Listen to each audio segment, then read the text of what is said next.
היי, כאן מירי חדד, דיאטנית ספורט ומנהלת מרכז לתזונה, וזה הפודקאסט שלי לתזונת ספורט, הרזיה ומדע. אני הולכת לנפץ לכם הרבה מיתוסים ובולשיט שאתם קוראים או רואים ברשת, ולתת לכם את המידע המקצועי והמדעי, אשר ישפר לכם את התזונה ואת איכות החיים שלכם. בכל המחקרים המובילים היום, הנושא הזה של גם הורדת דלקת וגם בריאות, הבשר האדום, הבשר הבקר, הוא היום אחד מרכיבי התזונה שכדאי להמעיט את הצריכה שלו, וכמובן סוכר מעובד. היי לכולם וברוכים הבאים לפודקאסט מה אוכלים? פרק 52, איזה כיף.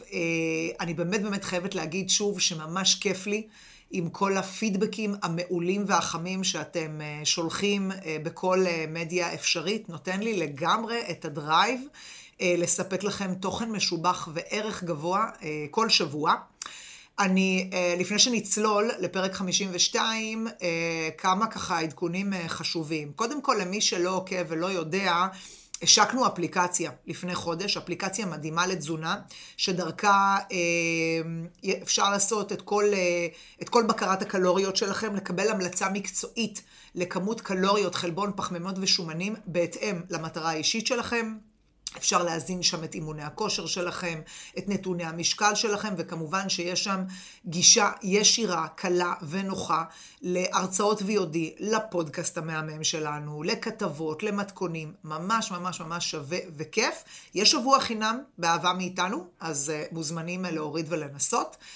תכנים נוספים שתרצו שאני אביא לפודקאסט, לגמרי מוזמנים לכתוב. כבר כתבתם לי בסטורי כמה תכנים, ובהחלט הם הולכים להיכנס בקרוב.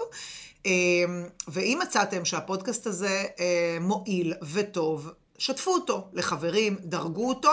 יש מתנה שווה שאני מחלקת לכל מי שמדרג את הפודקאסט הזה 5 כוכבים. אז פרק 52, מה הולך להיות שם? כידוע, אני מנהלת מועדון דיגיטלי לתזונה לקהילה המקצועית ולקהילת המתאמנים בארץ, ואנחנו נפגשים פעמיים בחודש וכל פעם דנים בנושא אחר.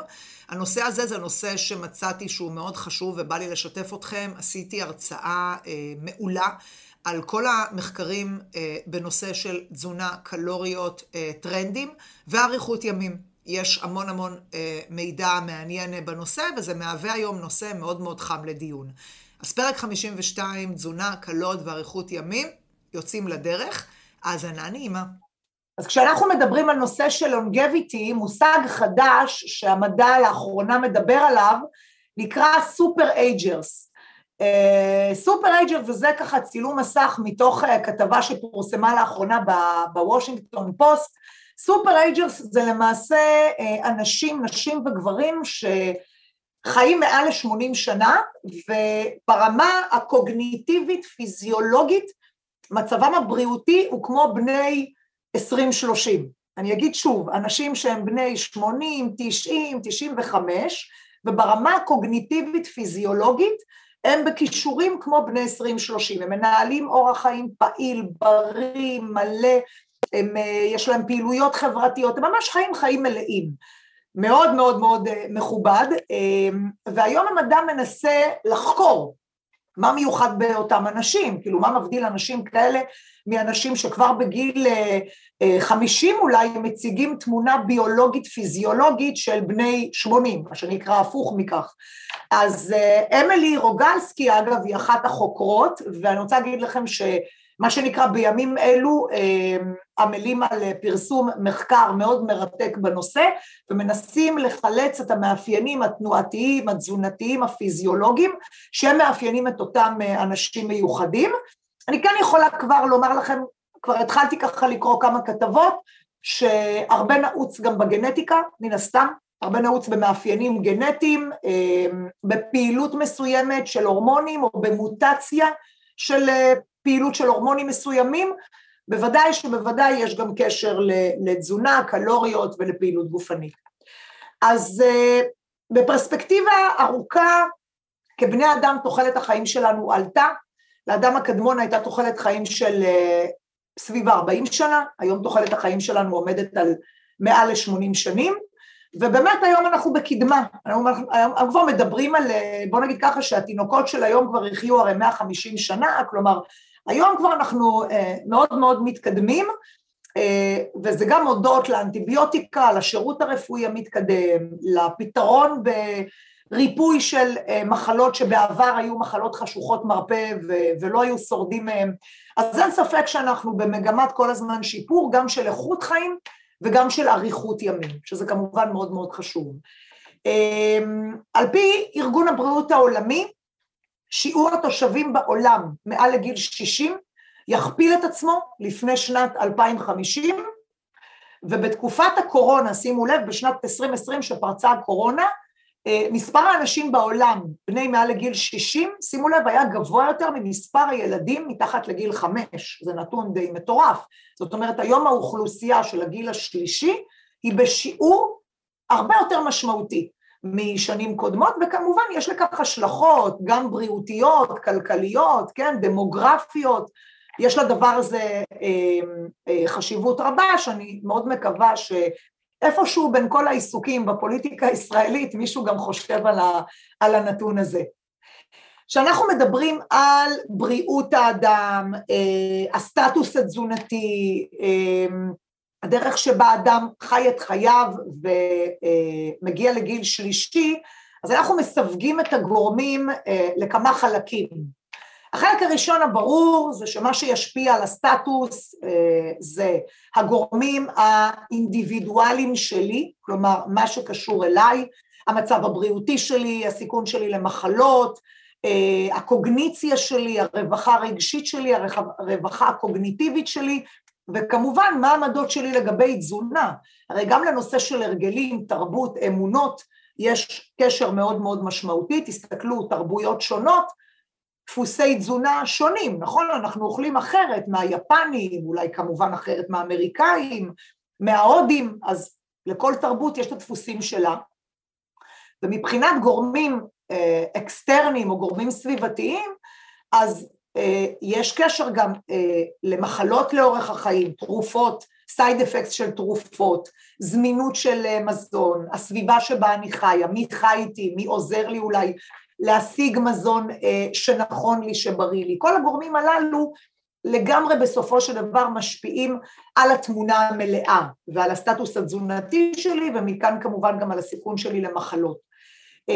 את המחלות שאתם רואים כאן, סוכרת, יתר לחץ דם, מחלות לב, סרטן, אוסטיופורוזיס, סרקופניה, או במילה העברית של השבריריות, כן? מרבית האירועים הללו, את מרבית האירועים הללו ניתן למנוע על ידי פשוט תזונה נכונה, אוקיי? לא ב100%, יש גם, שוב, מאפיינים גנטיים לכל הסיפור הזה, אבל עם תזונה נכונה, פעילות נכונה והרגלים טובים, אפשר בצורה מאוד משמעותית להוריד את גורמי הסיכון הללו. אני רק אגיד שאם יש שאלות, גם כאן בצ'אט וגם בלייב באינסטגרם, אתם מוזמנים לשאול, אני עונה על הכל, בסדר? אז תרגישו חופשי לכתוב לי כבר שאלות בצ'אט. לפני שאני אתמקד בתזונה, אני רוצה לדבר על השינויים הפיזיולוגיים המשמעותיים, שבעיניי, מעבר לכך שכל גבר ואישה צריכים להכיר אותם ולהיות במודעות אליהם, גם כאן מי שפה מאמנת, דיאטנית, כל מי שפה הוא במקצועות הבריאות ועובד עם קהל, אתם חייבים כאילו להיות מודעים לנתונים הללו, אוקיי? אתם חייבים. אז אני רוצה לדבר על השינויים הפיזיולוגיים שמתרחשים לקראת הגיל השלישי. השקף הזה כאן בעצם מראה לכם מה קורה לרקמות שונות וחיוניות בגוף, כאשר החיים שלנו כאן מתחלקים למעשה לשלושה חלקים. 20 השנים הראשונות, זה שלב הגדילה וההתפתחות, נכון? אוקיי? זה שלב שבו צומחים לגובה, מעריכים עצמות, יש התפתחות מינית, אוקיי? אז זה 20 השנים הראשונות לחיים. מאזור גיל 20 ועד גיל 65 פלוס מינוס, זה המיינטננס, זה הפלטו, זה שלב הבגרות, אוקיי? ומגיל 65 עד לסוף, זה בעצם הגיל השלישי, אוקיי? היום כבר מדברים על הגיל הרביעי, כן? היום כבר מ-95 ומעלה, זה כבר מה שנקרא הגיל הרביעי. בזכות באמת התקדמות המדע והרווחה שלנו. אז אם תסתכלו איתי רגע על השקף כאן בשלב הגדילה, אז אתם רואים שרקמת העצם היא בבנייה, ורקמת השריר עולה, והכוח שריר עולה, שיא הכוח באזור, משהו כמו גיל 24, הפיק במסת השרירים, גם סביבות גיל 22, גיל 24, אז בשלב מן הסתם, 20 השנים הראשונות, אנחנו בגדילה ובהתפתחות. כשאנחנו מגיעים לשלב הבגרות, אנחנו בהחלט מביאים, מה שנקרא, המטרה היא להגיע עם הנתונים הטובים הללו לשלב הבגרות, ובשלב הבגרות, וכאן זה קריטי, המטרה כאן היא לשמר את הסיפור הזה. זאת אומרת שרקמת העצם לא תידלל, שרקמת השריר לא תידלל, וכמובן שנשמור על כוח שריר. אממה, יש לנו כאן שני חבלנים, אני קוראת להם. מה זה שני חבלנים? זאת רקמת השומן והדלקת. ואגב, על הדלקת יש לי הרבה מה לספר לכם. עלייה במסת השומן זה תהליך טבעי שמתרחש, ככל שאנחנו מתקדמים עם הגיל, אגב, הם משנים לייפסטייל, זה לא בכדי שהמון אנשים פה בקליניקה באים ואומרים לי, מירי, תקשיבי, מגיל 30 התחלתי לעלות במשקל, מכירים את זה? או אצל נשים גיל המעבר, המנופוז, גם מתרחשת עלייה במשקל. זה קשור גם למאפיינים הורמונליים, אבל זה גם הרבה קשור לאורח החיים שלנו. תשימו לב שבאיזשהו שלב נוח לנו יותר לשבת, פחות להיות פעילים, צפיפות המזון שלנו יותר דחוסה, אנחנו אוכלים יותר קלוריות, אוקיי? אנחנו משנים את שעת האכילה לפעמים. הגורמים הללו מובילים לכך שרקמת השומן נמצאת בעלייה. עכשיו, לא כל עלייה היא פתולוגית ולא, זה לא שאני מצפה שבגיל 20 ובגיל 60, מסת השומן תהיה אותו דבר. אין חיה כזאת. אבל יש הבדל בין עלייה מסוימת במשקל לבין עלייה פתולוגית במשקל. החשש שלנו הוא מעלייה פתולוגית, עלייה שהיא לא בריאה. בהמשך לכך, ככל שרקמת השומן שלי לצערנו עולה, כך מדדי הדלקת שלנו עולים. וכשמדדי הדלקת שלנו עולים, ואני אראה את זה תכף בשקף הבא, הסיכון למחלות עולה. דלקת מביאה בעצם מחלות, אוקיי? אז בהנחה ועשינו מה שצריך, והתאמנו ואכלנו בריא, נגיע לגיל השלישי במה שנקרא במצב שמור, כן? כמו רכב שמור. עם רקמת שריר טובה, רקמת עצם טובה, כוח שריר טוב, וכל מה שצריך זה לשמר את זה, כן? להמשיך ולשמר את זה, גם בגיל השלישי דרך אגב, אבל אם לצערנו הרב כאן, באזור הגיל הזה, לא הייתה לנו מודעות, אוקיי? והתזונה שלנו הייתה לקויה, והפעילות שלנו הייתה מאוד מאוד נמוכה, ותוסיפו לכך גם מדד דלקתי גבוה ומאפיינים גנטיים, נקרא לזה פחות טובים, אנחנו מוצאים את עצמנו בגיל השלישי עם סיכונים מאוד משמעותיים להמון תרחישים שליליים. פרליטי זאת למעשה שבריריות, זו סרקופניה, זה למעשה ירידה משמעותית במסת השרירים שפוגעת בתפקוד היומיומי, ובון ריזורפשן זה למעשה סיכון לאוסטיופורוזיס, זאת רקמת עצם מאוד מאוד נמוכה. כל הדבר הזה בסופו של דבר עם העלייה כמובן גם בשומן, גורם לכך שהסיכון למחלות מאוד משמעותי, ויש כמה מושגים שהספרות בעצם נותנת לנו כאן להכיר, זה למשל סרקופניק אובסיטי, זה מצב שבו כביכול רקמת השריר שלי מאוד נמוכה, אבל אני מה שנקרא בהשמנה משמעותית, כלומר, מבחינת רקמת שריר, מסת השרירים שלי מדוללת, אבל מסת השומן שלי מאוד גבוהה. אני אציין פה לחיוב את יאיר להב, קולגה שלי, דיאטן שאתם חלקכם מכירים, הוא פרסם לא מזמן מאמר על אנשים שמה שנקרא רזים שמנים, זאת אומרת זה אדם שהוא לכאורה רזה וה-BMI שלו תקין והכל בסדר, אבל אם אנחנו נבדוק אותו באחוזי שומן ונבדוק הרכב גוף, אנחנו נראה שהרכב הגוף שלו הוא עם שרירים, מסה נמוכה של שרירים ומסת שומן גבוהה. אגב, אני אישית רואה הרבה לקוחות כאלה פה בקליניקה, אני קוראת להם גם רזים שמנים, זה אגב הרבה אנשים שדווקא מגיעים אלינו מהעולמות האירובים, הם עוסקים הרבה באירובי, אבל פחות באימוני כוח, וכתוצאה מכך מסת השרירים שלהם נמוכה. הפתרון אגב הוא מאוד פשוט, לעשות אימוני התנגדות, וזה מאוד עוזר.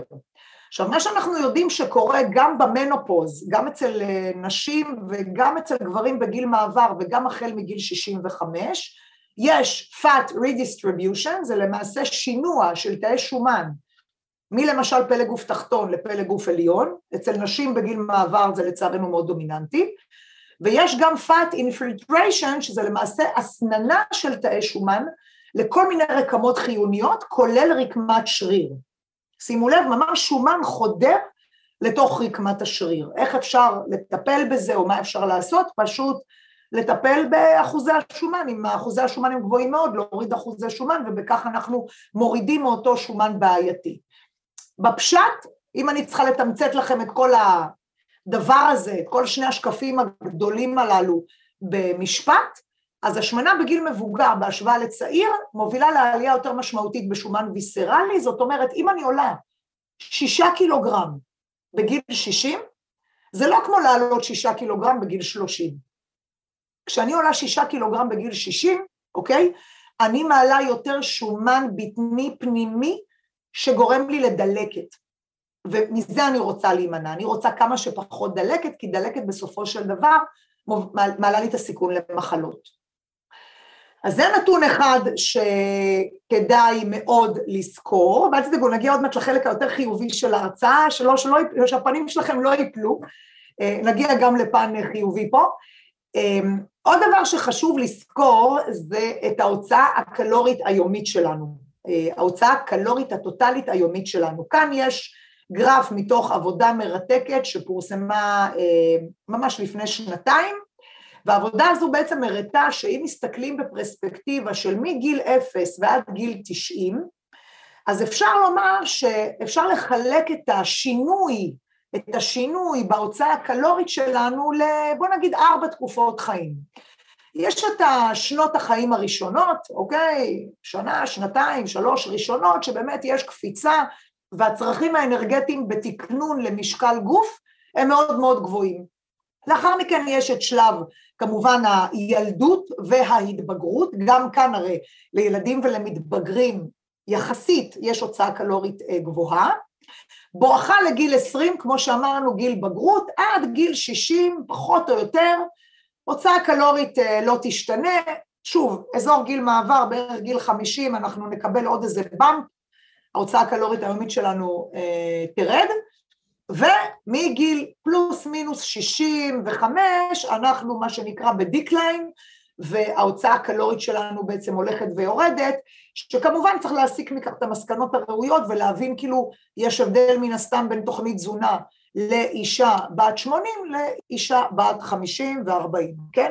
ההוצאה הקלורית היומית היא משמעותית יותר נמוכה, ואגב מכאן גם העלייה במסת השומן, קל יותר פשוט להשמין, כי התקציב הקלורי הוא יותר נמוך. אז אלו שני משתנים מרכזיים, כשאנחנו מסתכלים על הדבר הזה שנקרא החיים שלנו, אלו שני משתנים מאוד משמעותיים.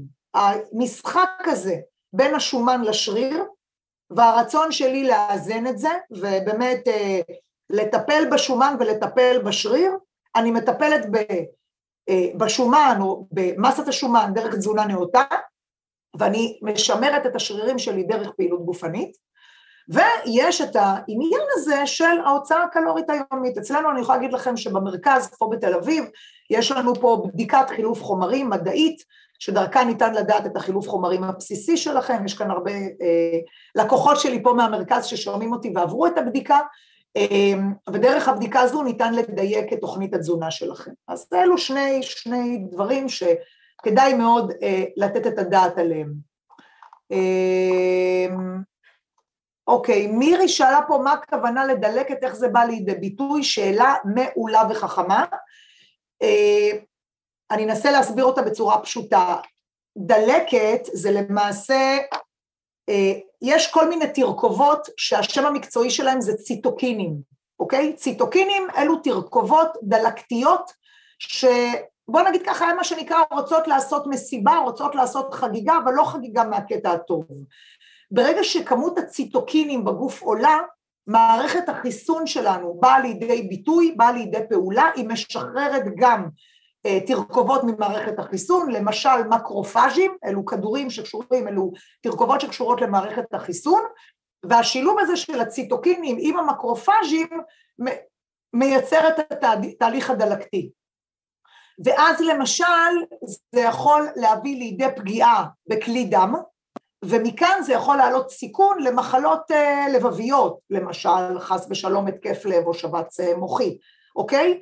או זה יכול לפגוע בתפקוד הלבלב או בתאי הבטא בלבלב, ואז יש פגיעה בהפרשה של אינסולין, ואז התנגודת לאינסולין עולה, ואז יש סוכרת. זה יכול לפגוע בזרימת הדם, ואז זה פוגע ויש יתר לחץ דם, אוקיי? זה המכניזם, פחות או יותר בצורה מאוד מאוד פשוטה. אני אגיד עוד משהו לגבי דלקת, מי שכאן חבר במועדון, אז ההרצאה הזאת מחכה לכם בהקלטות, למי שלא הספיק לצפות, זאת הרצאה האחרונה שהעברתי, יצא ממש עכשיו מחקר מרתק על תזונה ודלקת, והראיתי שם איזה מזון מוריד דלקת, ואיזה מזון מעלה דלקת, יש כבר שיח סביב הנושא הזה, אז כאילו קודם כל מי שירצה יצטרף גם למועדון ותקבלו את ההקלטה של ההרצאה הזאת, אבל הנושא הזה היום של תזונה ודלקת הוא באמת נושא מאוד מעניין. כמה אחוז תזונה לעומת גנטיקה, שוב, לפי מה שקראתי במספר מחקרים, המרכיב הגנטי הוא אולי 40%, 50%, כמובן שאני לא יכולה לתת מספרים מדויקים, אבל פחות או יותר מרק אלו המספרים. בסביבות כ-40-50% יש את הביטוי הגנטי, ומעבר לכך זה כבר הסביבה וכל ההתנהגות שאנחנו עושים. אז בואו נדבר עכשיו על תזונה. מה המדע אומר על תזונה והאטת ההזדקנות? אז המדע כל הזמן מחפש אופציות להאריך לנו את החיים, נכון? גם להאריך לנו את החיים וגם לחיות באיכות חיים טובה יותר. אז אני אתן לכם כרגע סקירה על כמה וכמה טרנדים, וכמובן בסופו של דבר take a message ופרקטיקה שתוכלו לקחת. אז שהיום אנחנו מסתכלים בספרות על באיזה גישות פופולריות המדע נוהג כדי לעזור לנו, מה שנקרא לחיות טוב יותר. יש את הדיון של קלוריות לעומת חסר קלוריות, או דיאטה רגילה לעומת שיטת צום לסירוגין, שנדבר עליה. יש את הנושא האיכותי, ויטמינים, מינרלים, כמה בתזונה, אנחנו גם נזכיר את הנושא הזה, את הקרון. כמות מספקת של סיבים תזונתיים, זאת אומרת לשים לב שבתפריט יש מספיק סיבים תזונתיים, שהם אגב, סיבים התזונתיים זה הדלק של החיידקים הטובים שלנו במערכת העיכול, אז ככל שאנחנו נותנים לחיידקים הטובים שלנו אוכל, ככה הסיכון שלנו גם למחלות יורד. מספיק חלבון לשמירה על מסת השריר, שזה מאוד חשוב, נוגדי חמצון, כי בסופו של דבר אנחנו, מבלי שנרגיש, אנחנו מייצרים הרבה רדיקלים חופשיים, ונוגדי חמצון זה למעשה תרכובות שנלחמות ברדיקלים החופשיים, והמיקרוביום מגוון, שאני אתן על זה גם כמה מילים. אז אני רוצה רגע להראות לכם כל מיני טרנדים פופולריים, שחלקם אתם בטוח מכירים, שעשיתי לכם כאן סיכום של מהו הטרנד ומה התועלות המדעיות שיש כרגע לכל טרנד. אז לא סתם שמתי את הדיאטה הים תיכונית במקום הראשון, כי שורה תחתונה בסוף, ואני גם אומרת את זה בקורס, הדיאטה הים תיכונית נחשבת לדיאטה המומלצת ביותר. אני מניחה שרובכם מכירים את הדיאטה, מי שלא מכיר תכתבו, אבל באמת זו דיאטה מאוד מאוד מוכרת. מה הדיאטה הזו בסוף אומרת? לבסס את התזונה בעיקר על מזון צמחי, פחות מזון מן החי. ברמה של מזון מן החי כן אפשר לשלב דגים וגם מעט מוצרי חלב, בשר וביצים, וכמות טובה מאוד ויפה של שומנים, בפרט שמן זית. למה שמן זית? כי בשמן זית יש את החומצה האולאית, ויש כמות טובה מאוד של נוגדי חמצון וויטמין E, לכן שמן זית אגב הוא מאוד מאוד פופולרי. התועלות הבריאותיות אגב של הדיאטה הים תיכונית הן רבות, אני כאן נתתי ממש כמה דגשים, אבל יש הרבה יותר. לדיאטה הים תיכונית יש באמת תועלות רבות מאוד, בריאותיות, מטאבוליות, פיזיולוגיות, ודיאטה ים תיכונית, רק שתדעו, זה לא דיאטה, זה way of life, זה סגנון חיים. דיאטה ים תיכונית גם מדברת על כמה לישון, כמה להתאמן, כמה לאכול, איך לאכול, כלומר, זה לא רק מה אני אוכלת, זה גם בכלל כל ההתנהגות שלי לכל שאר הפרמטרים. יש את דיאטה דש, שבקיצור זה dietary approach to stop hypertension, זה בעצם דיאטה שהיא דומה מאוד לדיאטה האנטי-חולית, רק שכאן מגבילים את נושא הנטרן, כאן יש פוקוס על הגבלת נטרן, כי נטרן קשור ליתר לחץ דם, וכאן דווקא אומרים לצרוך 3 מנות של חלב ביום, כי במוצרי חלב יש דווקא תרכובות שמורידות לחץ דם, אז זה מה ששונה בין דש לדיאטה ים תיכונית, אבל גם זו דיאטה מאוד מאוד מומלצת. יש דיאטת מין דיאט שלמעשה היא שילוב של שתי הדיאטות למעלה, והיא דיאטה שהיא, בוא נגיד, היא לא טבעונית, אבל היא כמעט טבעונית, כן? זו דיאטה שדוגלת בעיקר במזון צמחי, ויש כמה עבודות שמראות קשר בין צריכה מאוד מאוד מרובה של מזון צמחי, לירידה בסיכון למחלת האלצהיימר. longevity diet, אין עליה הרבה מחקרים, אני רק מציינת אותה, אין עליה בשר מדעי משמעותי, אז קחו את זה בפרספקטיבה ראויה. זו דיאטה דווקא להפך, שאם אמרתי שהמין דווקא דוגלת בהרבה צומח, אז הדיאטה הזאת דוגלת במעט צומח, בצומח עם מעט חלבון, כמות קלוריות יותר מצומצמת, פחות נשנושים, כאילו 2-3 ארוחות ביום, פשוט לצמצם את הקלוריות, ומכיוון שכמות הקלוריות פה יותר מצומצמת, אז כאילו לקחת מולטי ויטמין כדי לספק את הצריכה המלאה של ויטמינים ומינרלים. שימו לב ששמתי פה סימן שאלה, להזדקנות בריאה יותר, זה עדיין נמצא בסימן שאלה, ושמתי פה גם כוכבית שמעט חלבון לא מומלץ, במיוחד למי שמתאמן, אז קחו את הדיאטה הזאת בפרספקטיבה מלאה. שיטת צום לסירוגין, שיש הרבה מה להגיד עליה, ואני אתייחס אליה עוד מעט, כי דיאטה כמובן מאוד מאוד פופולרית, והדיאטה הקטוגנית, שהמקור שלה זה בכלל טיפול באפילפסיה, גם היא דיאטה מאוד מאוד מאוד פופולרית, יש כמה מחקרים שהראו שימוש בדיאטה הזו לשיפור תפקוד קוגניטיבי, אבל גם לדיאטה הזו יש המון חסרונות, אז צריך לקחת את המידע הזה בערבון מוגבל. אוקיי.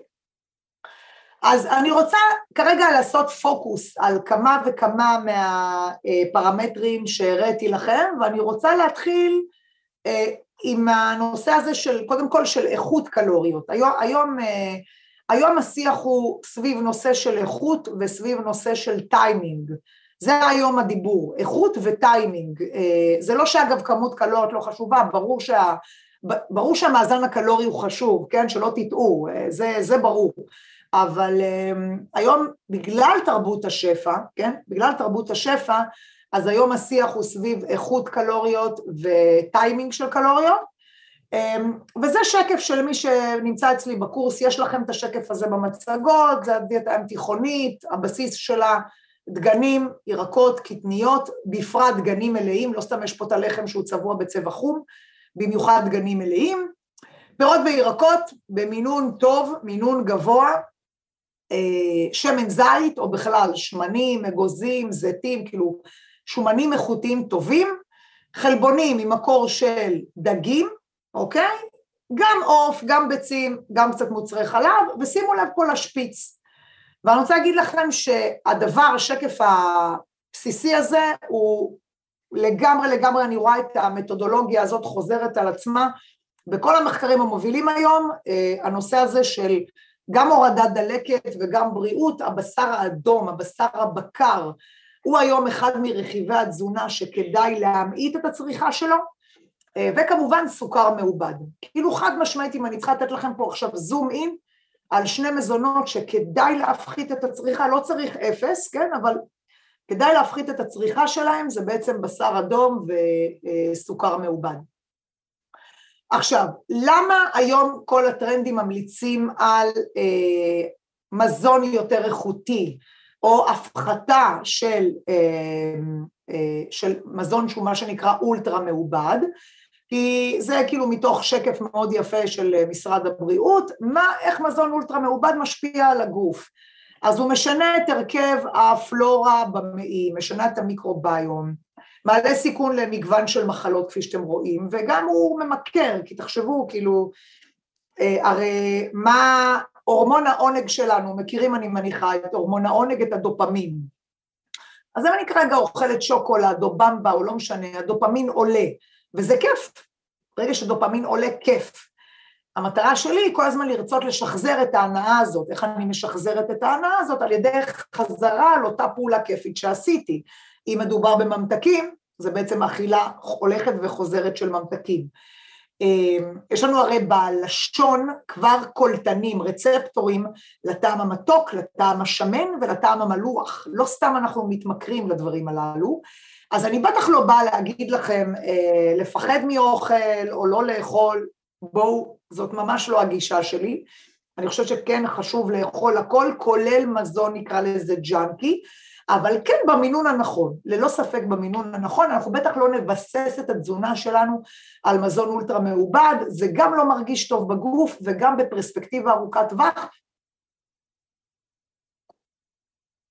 ואני כן אגיד גם על משהו, מילה לנושא הזה של שיבוש מנגנוני רעב וסובה, תעשו רגע בדיקה על עצמכם, אם אתם כרגע חשים רעב, ובמקום לאכול אוכל אתם תפתחו נגיד שקית במבה, אני יודעת להגיד לכם את זה אישית עליי, וזה גם נמצא מוכח במחקרים, אם אני כרגע אוכל שקית במבה כשאני רעבה, זה לא ייגמר בשקית במבה, נכון? זה לא יספק אותי, אני ארצה לאכול אוכל, אבל לעומת זאת, אם אני אוכל כרגע משהו יותר איכותי, עם יותר סיבים, ויותר חלבון, ויותר שומן טוב, סביר להניח שאחרי ארוחה כזאת, אני אבוא על הסיפוקי, ואני אוכל לדחות את הארוחה הבאה, אוקיי? אז יש כאן בגמניין של התנהגות אכילה. מזון אולטרה מעובד מעלה לנו את הרצון לנשנשת, ולאכילה בעצם מרובה מדי, בתדירות גבוהה מדי, ומזה אנחנו רוצים להימנע. כמה מילים על צום, כי היום צום הפך להיות מאוד מאוד פופולרי, לא שומעים רציף, מה זאת אומרת לא שומעים אותי טוב? תנו לי רק סימן ששומעים אותי טוב, כן? אוקיי, בסדר גמור. הנושא הזה של צום ורסטריקציה קלורית הוא נושא מאוד מאוד חם, אני רק אגיד משהו קטן לפני כן, העניין הזה של צום, או מי שמכיר היום את הטרנד של אמבטיות קרח, מכירים? יש טרנד כזה של אמבטיות קרח, פעילות גופנית אינטנסיבית, כל בעצם פעולות הללו, מה הן בעצם עושות? כלומר, ברגע שאני לא נמצאת באיזשהו שיווי משקל, ברגע שאני מכניסה את עצמי לאיזשהו סטרס, זה יכול להיות חוסר באכילה, זה יכול להיות באמת אמבטיית קרח, זה יכול להיות כאילו איזשהו אתגר שגורם לי לחוסר שיווי משקל פיזיולוגי, הדבר הזה בעצם נקרא הורמזיס. מה זה הורמזיס? שאני בעצם חושפת את עצמי לאיזשהו מצב עקה, באיזשהו סטרס, באותו רגע, ברמה האקוטית, הסטרס הזה מאוד לא טוב לי, זה מעלה לי רדיקלים חופשיים, אוקיי? אבל אם אני ממשיכה להתמיד בזה, למשל אולי ממשיכה להתמיד בצום, עושה כל הזמן פעילות גופנית, אולי נכנסת פעם בשבוע באמת לאיזושהי אמבטיית קרח, שוב לא בדקתי את זה לעומק, אז אל תקשיבו לי עדיין, אבל אם אני עושה את הפעולות הללו על בסיס קבוע, בסופו של דבר לא רק שאני לא מזיקה לעצמי, אני מאוד מועילה לעצמי, כי יש אדפטציה מטאבולית לאותו גורם, ומה שהמחקרים מראים שלהפך, יש אפילו ביטוי לגנים טובים, כלומר יש, נגיד בפעילות גופנית, יש בנייה של מיטוכונדריות, כלומר ברמה המטאבולית, ברמה המולקולרית, יש תהליכי בנייה ולא תהליכי פירוק, ולהפך הסטרס יורד, להפך הסטרס אפילו יורד, והדלקת יורדת, אז הורמזיס זה מצב שבו שוב אני חושפת את עצמי לאיזשהו אתגר, ואני ממשיכה לחשוף את עצמי לאותו אתגר, וברמה המטאבולית פיזיולוגית אני דווקא רואה שיפור. מהרציונל הזה התחילו לחשוב על נושא של צומות, וקודם כל כמובן לפני שבכלל דיברו על צומות בבני אדם, עוד בשנת 1935 מחקר על עכברים הראה שברגע שחשפו את העכברים לצום, אז אותם עכברים האריכו ימים, אחרי זה גם הוכיחו את זה בשמרים, תולעים, זבובים וגם אפילו קופים, ומכאן אמרו רגע יש פה קטע, כאילו דווקא כשלא אוכלים, אז התפקוד שלי משתפר, כאילו חיים יותר ימים, כאילו יש כאן משהו עם הסיפור הזה של צום. ואז מכאן חשבו כמובן גם על בני אדם, מה הסיפור הזה עם בני אדם? כי הרי אני לא יכולה אוטומטית להשליך על בני אדם, אם זה מוכח בעכבר, האם זה מוכח אוטומטית בבני אדם? לא בטוח. וגם לכו תבדקו את זה במחקר, כי הרי איך אני יכולה עכשיו לעשות מחקר שאני מכניסה אתכם עכשיו לחדר, ולא נותנת לכם לאכול חודש, או חודשיים, או חצי שנה. מי מתנדב למחקר כזה שירים את היד? אני לא, אוקיי? אז בני אדם לא יסכימו לעשות מחקר כזה כל כך מהר, אז אין מחקרים היום על צום מלא, אבל כן יש הרבה מחקרים על רסטריקציה קלורית, דיאטות, נכון? דיאטות הרזיה. מה שאני מראה לכם כאן זה, הדיאטניות כאן בטוח מכירות את המחקרים הללו, מחקרי קלרי, מחקרים מאוד מפורסמים, שבוצעו על נבדקים בחולי סוכרת, ומה שהמחקרים הללו בעצם הראו, כאן חשפו את הנבדקים לרסטריקציה קלורית, רסטריקציה זה מלשון לא לאכול, כן? חשפו את הנבדקים פה לגירעון קלורי של בין חצי שנה לשנה, שנה גירעון קלורי זה מטורף, אוקיי? שנה גירעון קלורי זה מטורף, מי יכול לעשות דיאטה שנה רצוף, נכון? אנחנו עושים דיאטה ומפסיקים ושוב ושוב ושוב. אז חשפו את הנבדקים פה לגירעון קלורי ובצורה משמעותית, שימו לב, בשיעור של 30%. זאת אומרת שאם נגיד סתם לדוגמה, אתם צריכים לאכול 2,000 קלוריות ביום, אז 30% זה 1,400 קלוריות ביום, אוקיי? זה משמעותי מאוד מאוד מאוד, אדם שרגיל לאכול 2,000 ופתאום אני נותנת לו 1,400, זה מאוד מאוד קשה. עכשיו, מה המחקרים הללו הראו? דברים מאוד יפים. הם הראו שברמה המטאבולית, המצב רוח השתפר, הפרופיל השומנים בדם ירד, השינה הייתה יותר טובה, כל מה שקשור לגלוקוז, לרמת הסוכר בדם היא ירדה, מדדי דלקת ירדו, CRP אגב זה חלבון שמעיד על מדדי דלקת, הרגישות לאינסולין הייתה טובה, אבל, שימו לב מה צבוע לכם פה באדום, יש ירידה בכוח ויש ירידה במסת שריר ובכוח שריר, זאת אומרת, כלומר זה לא הכל ורוד, כן? בסופו של דבר דיאטה משמעותית לאורך זמן, תוריד מסת שריר, אגב יש גם מחקרים על נשים בגיל מעבר שהראו ירידה בצפיפות עצם, אם הדיאטה היא מאוד קשה, אז צריך לתת את הדעת גם לנושא הזה. מעבר לכך צריך גם לזכור שכשמדברים על גירעון קלורי, אז האפקט של הגירעון הקלורי הוא לא אחיד לכולם, זאת אומרת היום אני יודעת שאם אני לוקחת כרגע את כולכם ולכל אחד אני מחשבת כמה קלוריות הוא צריך, ואני נותנת לכם כאן גירעון קלורי בשווי 400 קלוריות, האם תוך שבוע אני רואה תוצאות זהות אצל כולם? לא. לא, היום אנחנו יודעים שיש שונות בין אישית, בין אחד לאחד, יש כאלה דרוש גירעון קלורי יותר משמעותי, הזמן שדרוש לגירעון הקלורי, זאת אומרת, אנחנו יודעים שיש שונות בין אישית בדיאטות הרזיה, וזה בהחלט לא אחיד, ובל לא נשכח שנושא הזה של צום מלא, עדיין שוב לא הוכח בבני אדם, יש אפילו גם מחברים שתוחלת החיים שלהם התקצרה ולא התארכה.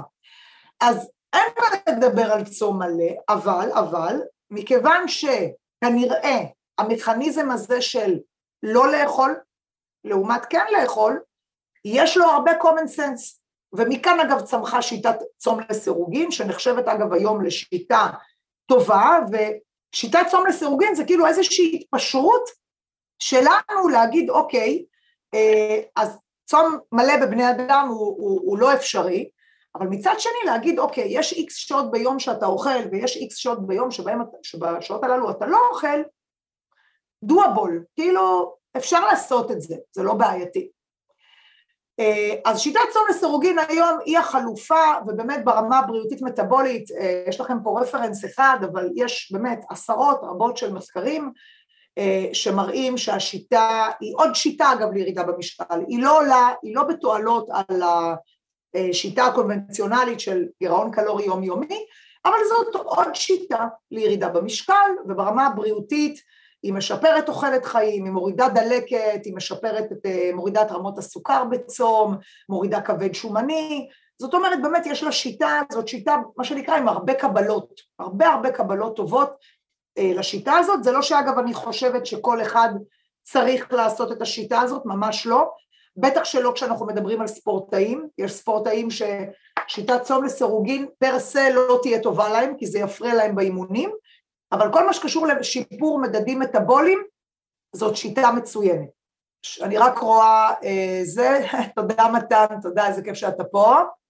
מירי, האם המצבים האלה תקפים גם לגיל השלישי? רק תכתבי לי לאיזה מצבים התכוונת, כי אני כבר בטח התקדמתי עם החומר, אז תשאלי שוב בבקשה את השאלה בצורה יותר מדויקת ואני אענה. עכשיו, אני בטוחה שבטח כל מי שפה אצלי במועדון ובקורס אתם מכירים את זה, את הבלו זון, נכון? אני אומרת, תמיד צריך ללמוד מאנשים שהם מצליחים, אתה רוצה להצליח במשהו, לך תראה מה בן אדם מצליח עושה, ותלמד ממנו.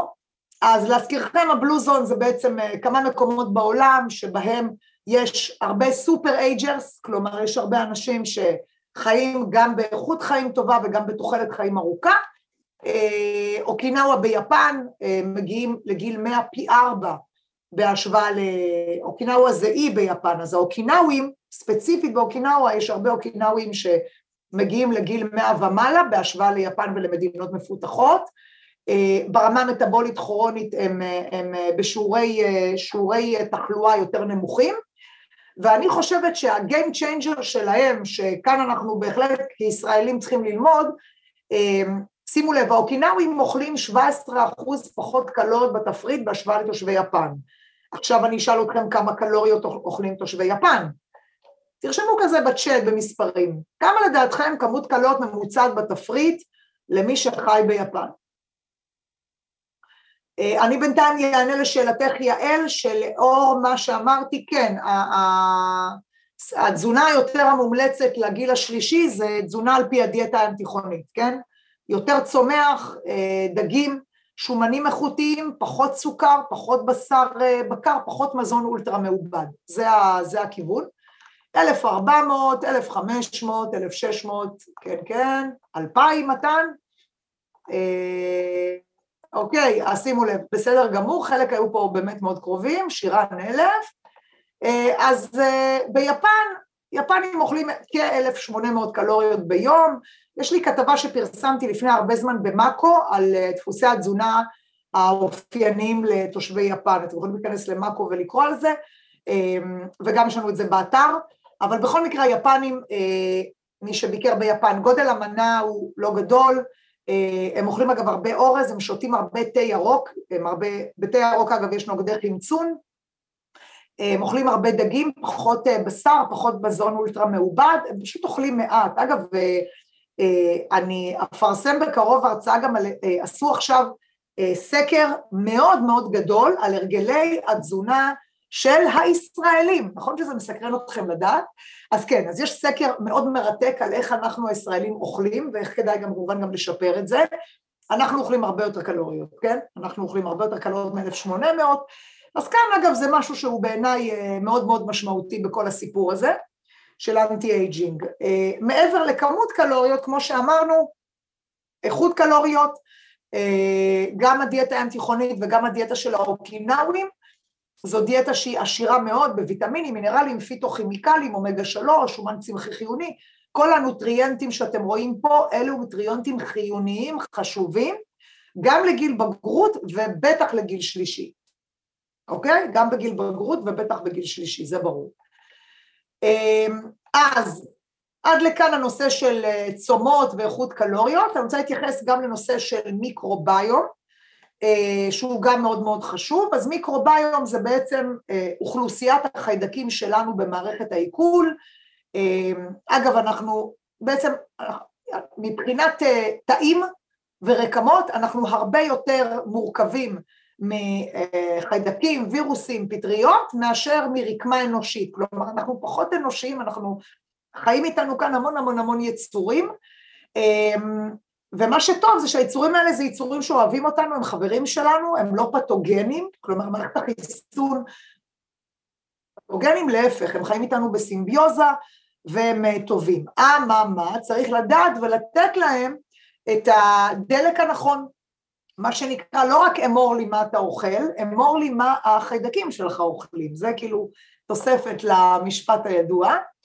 אז קודם כל שתדעו שאגב הגיל השלישי, כאן אתם רואים בגרף המרתק הזה את הנושא של שונות במיקרוביום, יש לנו דייברסיטי, שונות של, זה אומר זנים שונים של חיידקים, ואנחנו רואים כאן שגם כאן, כאילו, יש את גיל הילדות, ינקות, גיל הבגרות, adulthood, ומה שקורה מגיל שלישי לצערנו, ההרכב של החיידקים שלנו משתנה, גם עקב הסביבה, תזונה, תרופות, אשפוזים, כל הפרמטרים הללו בסופו של דבר משפיעים על הרכב המיקרוביום שלנו, ומה שאנחנו יכולים לעשות, כמובן את כל מה שבאפשרותנו, כאילו לשים לב לתזונה, לשים לב לסביבה, זה יכול מאוד לעזור. עכשיו, מה המדע אומר על הקשר שבין פלורה טובה של חיידקים? זאת אומרת, כשאנחנו מדברים אגב על מיקרוביום, אנחנו רוצים שני דברים.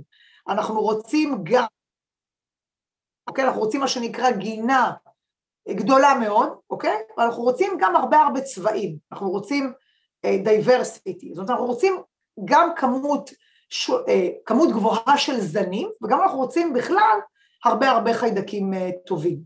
אז מה הקשר בין מיקרוביום לתזונה? אז אתם יכולים לראות כאן על פי העבודה הזאת, שאם אנחנו צורכים מספיק סיבים תזונתיים, אוקיי? מספיק סיבים תזונתיים בתפריט, אגב, כמות הסיבים המומלצת לגברים עומדת על 38 גרם סיבים ביום, וכמות הסיבים המומלצת לנשים עומדת על 25 גרם סיבים ביום. אם אתם רוצים להגיע לכמות הסיבים המומלצת, אז כדאי לצרוך לפחות 5 מנות של פירות וירקות ביום, דגנים מלאים, אוקיי? שיבולת שועל, קטניות, ואז זה בסדר גמור. צריכה טובה של סיבים תזונתיים גם מעלה את החיידקים הטובים, מורידה את החיידקים הפתוגנים, מורידה את הדלקת ומורידה סיכון להשמנה. שומן רווי שנמצא בעיקר במזונות מן החי, דווקא הוא בצריכה מאוד גבוהה יעלה סיכון להשמנה, ללחץ דם ולטרשת עורקים. הוא גם ישפיע לרעה על החיידקים במערכת העיכול, ופוליפנולים, נוגדי חמצון, איפה נמצאים הפוליפנולים?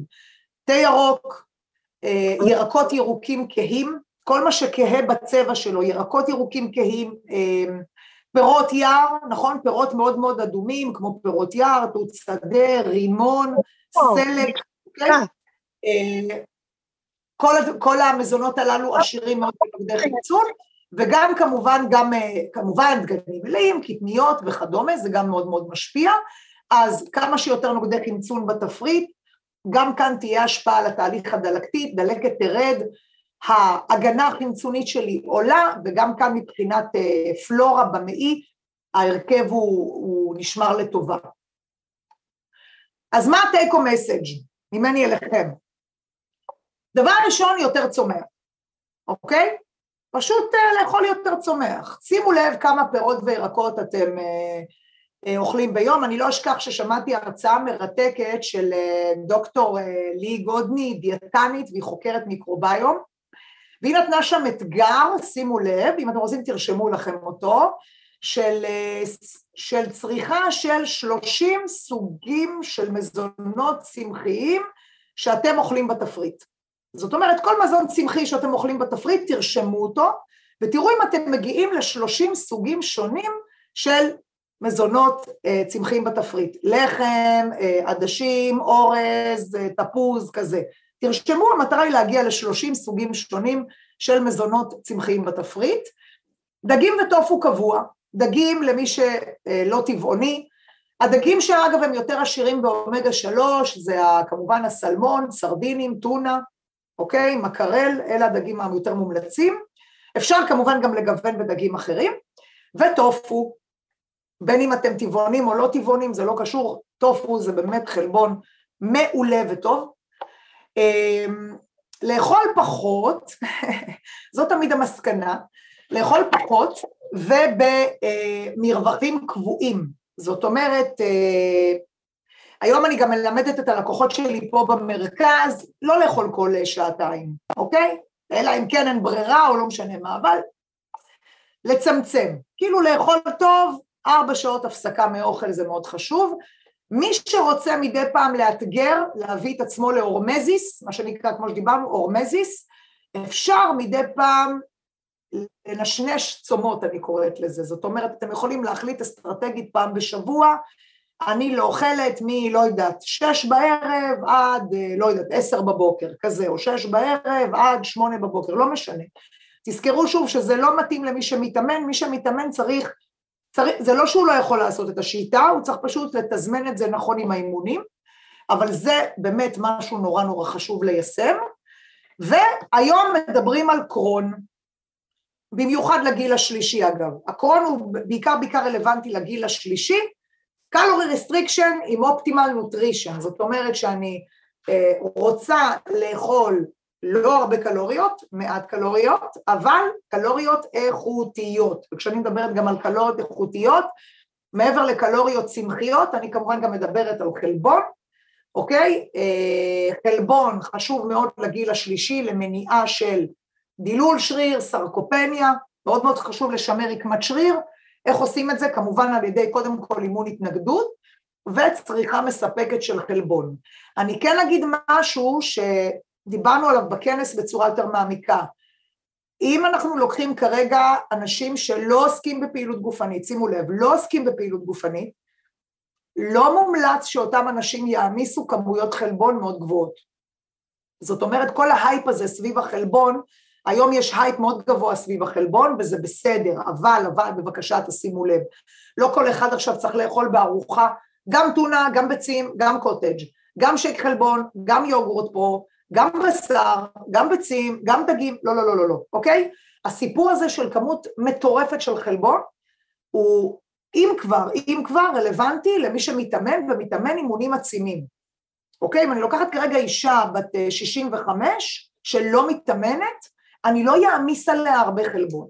דווקא אם אני אעמיס עליה המון חלבון, אני עלולה אפילו להזיק לה, לא רק שאני לא יועיל, אני אפילו יזיק. אז גם כאן כדאי להיוועץ בדיאטן או דיאטנית קלינית, בשביל להבין את התמונה הזאת של החלבון, כי התמונה של החלבון היא קצת מורכבת. לא לכל אחד אנחנו נעמיס המון חלבון. זה כאילו נקודה מאוד מאוד חשובה. ואני לא יכולה שלא לסיים בכל זאת בפעילות גופנית, אנחנו בכל זאת מרכז לתזונת ספורט, אז מעבר לתזונה, שימו לב, היום מדברים על סיטינג טיים, על זמן יושבנות, לקום מהכיסא כל הזמן, לא להישאר קבוע בכיסא שעות, תעשו לעצמכם קיו, כל לפחות שעה לקום לעשות סיבוב ולחזור, 7,500 צעדים ביום בתור יעד, ואימוני כושר קבוע ביומן, לא תשבצו את זה ביומן, זה לא יקרה, נכון? אז זה ממש חשוב. לפני שאני אתן לכם גם לפתוח מיקרופונים ולשאול עוד שאלות, כן, יחיאל,